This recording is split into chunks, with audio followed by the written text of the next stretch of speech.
Ang alamat ng kuliglig. Noong unang panahon, may isang lalaking pangalawang ikinasal. Maagang namatay ang una niyang asawa na nag-iwan ng isang anak na ang pangalan ay George. Ang pangalawa niyang anak, si Jamie, ay anak niya sa pangalawang asawa.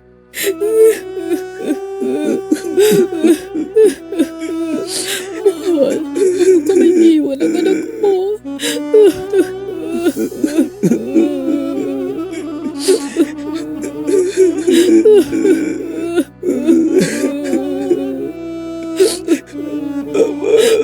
Ama.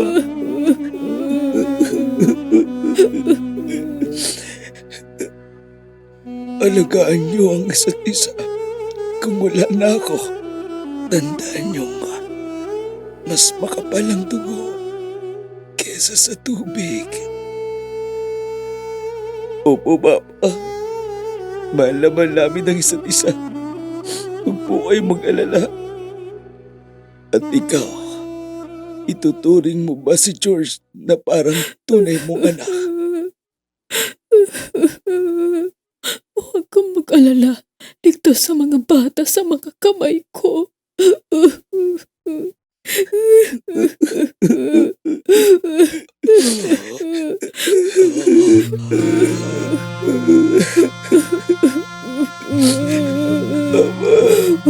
Mahal ko.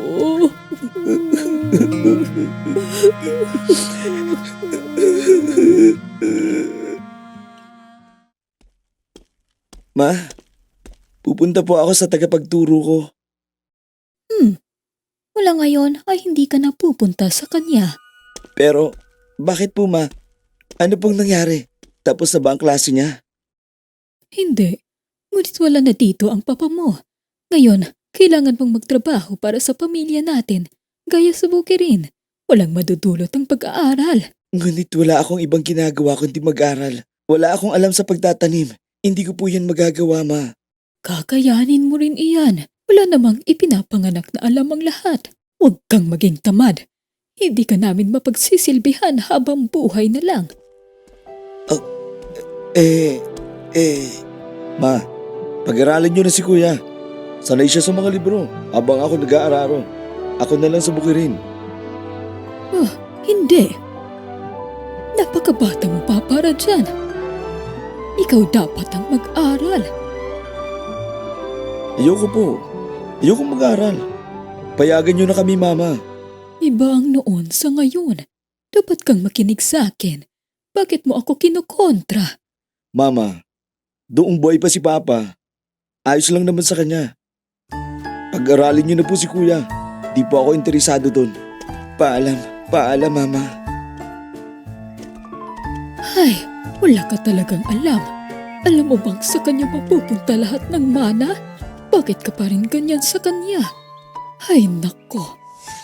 Kung wala na ako, kay Jimmy at sa mama niya mapupunta ang 3 ektarya ng lupa at sakahan. Sa panganay kong si George mapupunta ang bahay at natitirang 3 ektarya ng lupa. Hindi ko susundin ang bilin mo. Sa amin ng anak ko dapat mapunta ang lahat ng mana. Walang ni isang sentimong makukuha si George.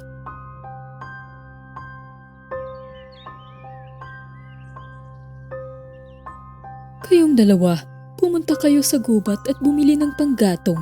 Naubusan na tayo. Heto ang pera. Ingatan niyo yan. George, pagkatapos nito ay hindi ka na magiging sakit ng ulo. Bakit mukhang galit ang mukha ni Mama? May pinaplano ba siyang masama? Opo, Mama.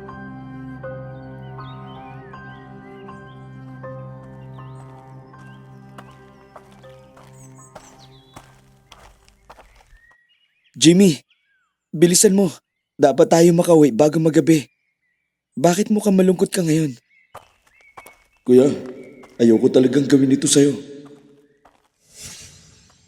Bukas, uutusan ko kayong bumili ng panggatong. Ito na ang tsansa mong wala na ang papa mo. At ang malaking bahagi ng ari-arian ay mapupunta sa kanya dahil siya ang panganay. Ayokong mangyari iyan. Pero hindi ko magagawa yan. Magkasama kaming lumaki. Mahal namin ang isa't isa. Ano ko yung magagawa sa kanya? Walang pero-pero. Gawin mo ito. Hindi mo naman siya kapatid ng buo. Para ito sa kinabukasan natin, anak. Pinagkakatiwalaan ka niya, kaya hindi siya magdududa. Maging matatag ka. Sandali lang naman iyan at walang makakaalam. Uy, anong iniisip mo? Tara na. Anong meron sa'yo ngayon? Kuya, sasabihin ako. Anong nangyari? Naku po, totoo ba yan? Diyos ko po, wala na ang tunay kong mga magulang. Ma, bakit ba ganito ang tadhana sa akin? Ginawa ko naman ang lahat para maging masunurin. Ngunit ito lang ang mapapala ko at nanganganib ang buhay ko. Kuya, ano nangyari sa'yo? Bakit natahimik ka bigla? Yan. Malalim ng sama natin. Ayaw talaga kitang saktan. Pero hindi naman ako makakontra kay mama. Kung tunay ang intensyon niya, maghanap siya ng ibang paraan para mapaalis ka. Alam ko, dahil sinabi mo sa akin ang plano niya. Pero paano na siya? Paano mo siya harapin? Kunin mo ang pera na to at magsimula ka ng panibagong buhay. Babalik ako ka na. Bumalik ka pagdating ng takdang panahon at magkasama tayong muli. Maraming salamat, kapatid. Hindi ko makakalimutan ang sama natin. Mag-iingat ka. Aalis na ako. Guys, kawawa naman si kuya. Papatay na lang ako ng hayop nang hindi magduda si mama kung makakita siya ng dugo. Sabi ko na nga ba, walang silbi si Jimmy. Buti na lang sinundan ko sila at may plano na agad ako.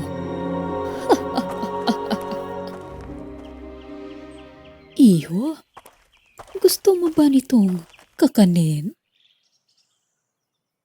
Sino ka? Bakit ang pamilyar mo? Nagkakamali ka lang ata. Buong taon akong nagbebenta ng kakanin. Bumili ka ng isa. Mura lang ito at masarap pa. Natakot lang siguro ako sa kwento ni Jimmy, pero hindi naman siguro aabot dito si mama.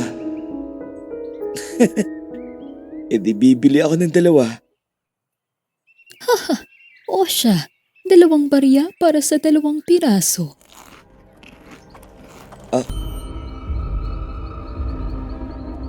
Nasaan ako? Bakit ako nandito? Alam ko na, si mama ata ang nagbenta ng kakanin. Nilin lang ako, kaya pala pamilyar siya sa akin. Gagawin niya talaga ang lahat para mapatay ako. Mabuti na lang. Di pa ako patay, pero nahihirapan talaga ako makalakad. Anong gagawin ko? Ang lugar na ito, mukhang malapit lang sa libingan ng nanay ko. Nay, napakalaki ng mundo. Hindi ko alam kung saan ako pupunta. Dito lang talaga ako makakapunta. Oh. Nay, bakit maaga niyo ko iniwan? Wala na si Papa. Sinasaktan pa ako ni Mama. Paano ako mabubuhay ngayon?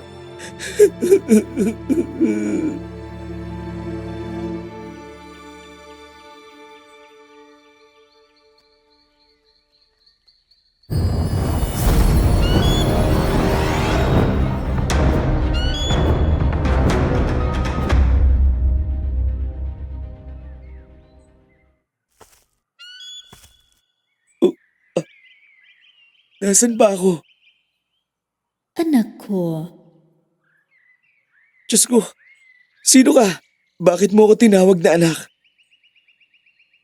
oo, ako ang inay mo. Nay? Nay? Hindi ba patay ka na? Bakit nag-anyong paniks ka? Buong araw kang umiyak sa libingan ko kahapon. Naawa ako sa'yo, kaya nag-anyong phoenix ako upang dalhin ka dito. Ikaw nga. Narinig mo nga ako, Nay. Napaka-miserable ko ngayon. Di ko alam kung anong gagawin ko.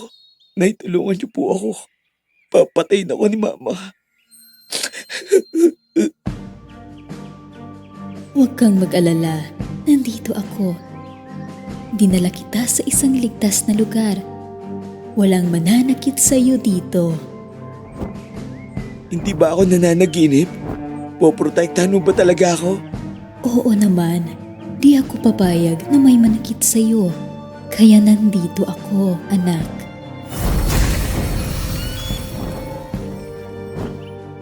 Gumawa ako ng bahay na puno ng pagkain at mga libro. Manatili ka dito at mag-aral ng mabuti. Bibisitahin kita araw-araw. Salamat po, Inay. Wala po akong ikatatakot. Basta nandito ka.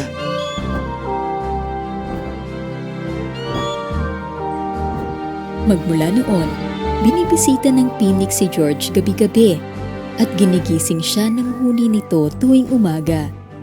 Nag-aral naman ng mabuti si George para sa kanyang ina.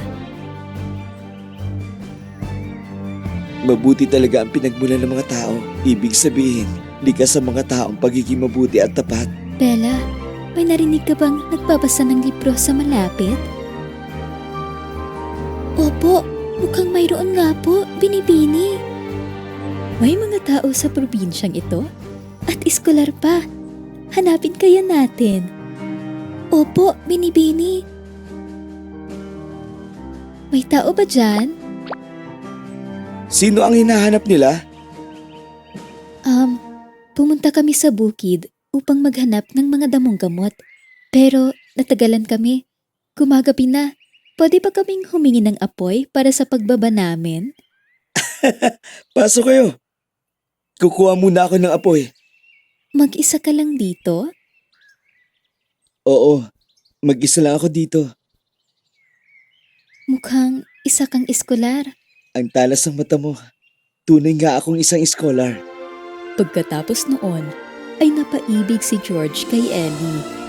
Kalaunan ay nagpakasal ang dalawa. Simpleng ginanap ang kasal sa bahay ni Ellie. Nang makitang maayos na ang buhay ng anak, hindi na bumalik pa ang Phoenix. Mula noon ay kina Ellie na tumira si George. Mahal, gumagabi na. Magpahinga ka na. Mauna ka na, mahal. Kailangan ko lang itong tapusin. Dapat ay galingan ko sa pagsusulit upang maging karapat dapat ako sa'yo. Mahal, sa sipag at tiyaga mo, alam kong magiging matagumpay ka. Sana'y maging puwinsitya ako at makauwing kasama ka upang magbigay pugay sa mga ninuno natin. Naniniwala akong darating din ang araw na yun. Makalipas ang 5 taon. Pagbati, George! Pagbati sa prinsesya! George! Bumalik si George at naging poinsettia pa. Imposible. Sigurado ako noon na. Anong sabi mo? Bumalik na si George? Narinig kong dumating ang puwinsitya dito sa nayon. Di ko inaasang siya pala ito. Kailangan ko siyang puntahan. Anak! Wag! Hindi. Noon, bakit? Bumalik na siya. Kaluluwa niya ata ito. At bumalik siya upang maghigante. Dapat akong magtago. Sa takot ng madrasta sa pagbabalik ni George ay nagtago siya sa ilalim ng kama. Sa kanyang takot ay pumutok ang kanyang abdo. Siya ay namatay at nagbagong anyo bilang isang kuliglig.